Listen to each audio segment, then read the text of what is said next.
Hi, I'm David from Datasaurus-Rex, and today I'm going to help you wrap your head around time zones. Let's dive in.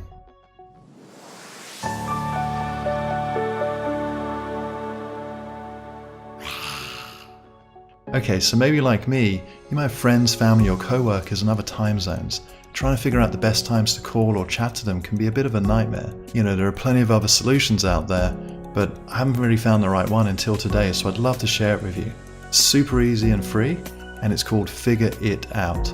And it's either a Chrome extension you just have when you put a new tab up, or it can be a web version for any other browser where it just appears when you bookmark the link.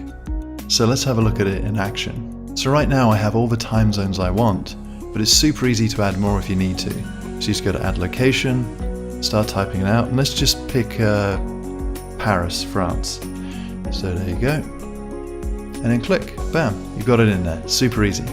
Now the other really bit of powerful functionality is you can actually edit the time zones. So let's just say I've got a friend in Paris, I live in Singapore, but I've got a friend in Paris who I want to call. I know they're a bit of a late riser, so I'm going to go, okay, 10 o'clock their time, and I can edit it very easily. 10 a.m. their time is 5 p.m. my time. You know, those feel like pretty reasonable times for us to overlap, and I can set up that call. So it's super powerful doing this kind of what if with the time zones, and you can play around. Equally, if I want to schedule a call with some workmates, and I'm based in Singapore, someone's based in Sydney, Australia, and someone's based in San Francisco, I can kind of start playing around again. So I'm going to go, so 7 a.m. for me is 10 a.m. in Sydney, Australia, and 3 p.m. in San Francisco. If anything, I can go, oh, I can get an extra hour in bed. Now I'm bumping it up to 8, still reasonable for Sydney, and for San Francisco, I'll go schedule up that call.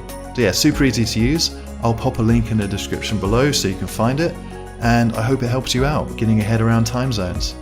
But if you have another idea or tip you want to share, let me know in the comments below. Thank you very much. And if you found this video useful, feel free to like, comment and subscribe to the channel.